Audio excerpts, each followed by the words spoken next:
Chapter 7 – Difference between good men and others in conflicts with sin. Question. But how doth it appear that this combat in David was a spiritual combat? Answer 1.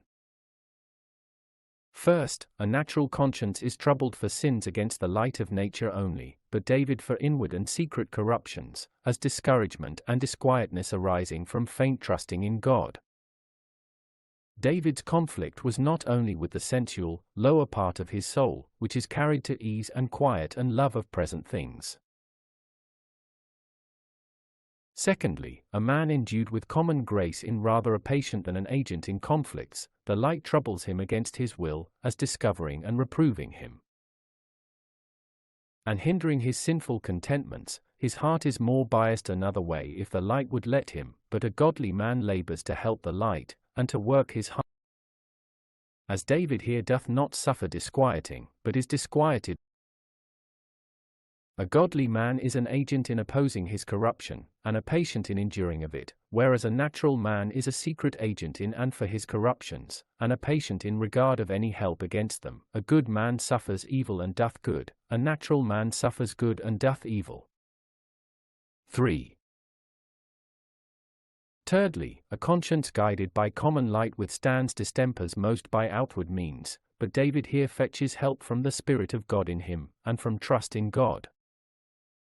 Nature works from within, so doth the new nature. David is not only something disquieted, and something troubled for being disquieted, but sets himself thoroughly against his distempers. He complains and expostulates, he censures and charges his soul. The other, if he doth anything at all, yet it is faintly, he seeks out his corruption as a coward doth his enemy, loath to find him, and more loath to encounter him. 4. Fourthly, David withstands sin constantly, and gets ground. We see here he gives not over at the first, but presses again and again. Nature works constantly, so doth the new nature. The conflict in the other is something forced, as taking part with the worser side in himself. Good things have a weak, or rather no party in him, bad things are strong, and therefore he soon gives over in this holy quarrel. 5. Fifthly, David is not discouraged by his foils, but sets himself afresh against his corruptions, with confidence to bring them under. Whereas he that hath but a common work of the Spirit, after some foils, lets his enemy prevail more and more, and so despairs of victory, and thinks it better to sit still than to rise and take a new fall, by which means his latter end is worse than his beginning, for beginning in the Spirit, he ends in the flesh. A godly man, although upon some foil, he may for a time be discouraged, yet by holy indignation against sin he renews his force, and sets afresh upon his corruptions, and gathers more strength by his falls, and grows into more acquaintance with his own heart and Satan's malice. Sixthly, an ordinary Christian may be disquieted for being disquieted, as David was, but then it is only as disquieteth vexation in it. But David here strives against the unquietness of his spirit, not only as it brought vexation with it, but as it hindered communion with his God. In sin there is not only a guilt binding over the soul to God's judgment, and thereupon filling the soul with inward fears and terrors, but in sin likewise there is, 1. A contrariety to God's holy nature, and 2. A contrariety to the divine nature and image stamped upon ourselves, 3. A weakening and disabling of the soul from good, and 4.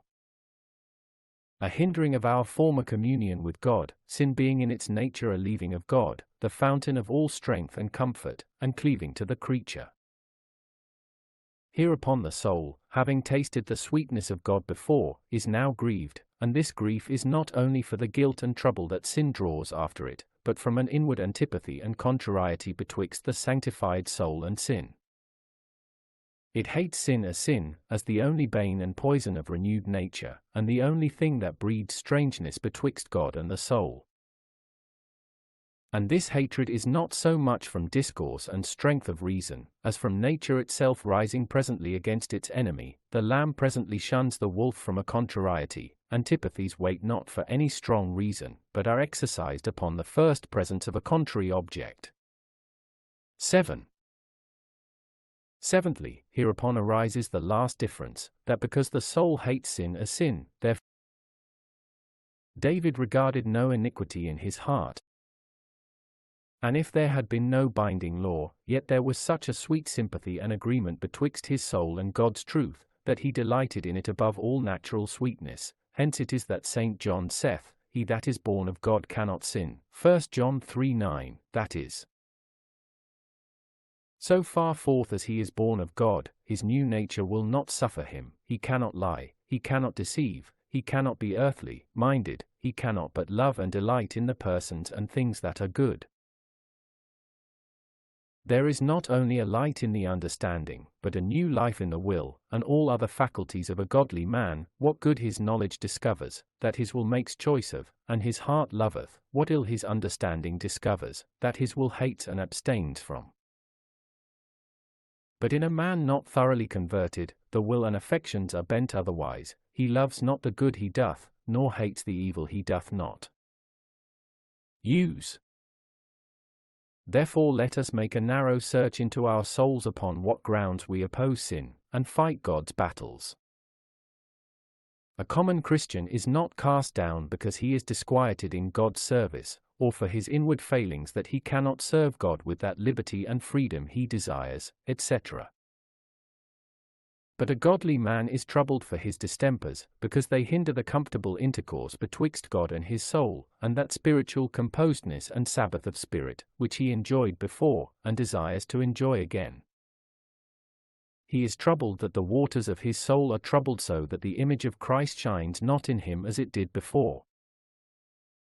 It grieves him to find an abatement in affection, in love to God, a distraction, or coldness in performing duties, any doubting of God's favor, any discouragement from duty, etc. A godly man's comforts and grievances are hid from the world, natural men are strangers to them. Let this be a rule of discerning our estates, how we stand affected to the distempers of our hearts. If we find them troublesome, it is a ground of comfort unto us that our spirits are ruled by a higher spirit, and that there is a principle of that life in us, which cannot brook the most secret corruption, but rather casts it out by a holy complaint, as strength of nature doth poison, which seeks its destruction. And let us be in love with that work of grace in us, which makes us out of love with the least stirrings that hinder our best condition. Observation 9. See again, we may be sinfully disquieted for that which is not a sin to be disquieted for. David had sinned if he had not been somewhat troubled for the banishment from God's house, and the blasphemy of the enemies of the church, but yet, we see, he stops himself, and sharply takes up his soul for being disquieted. He did well in being disquieted, and in checking himself for the same. There were good grounds for both. He had wanted spiritual life if he had not been disquieted, but he abated the vigor and liveliness of his life by being overmuch disquieted.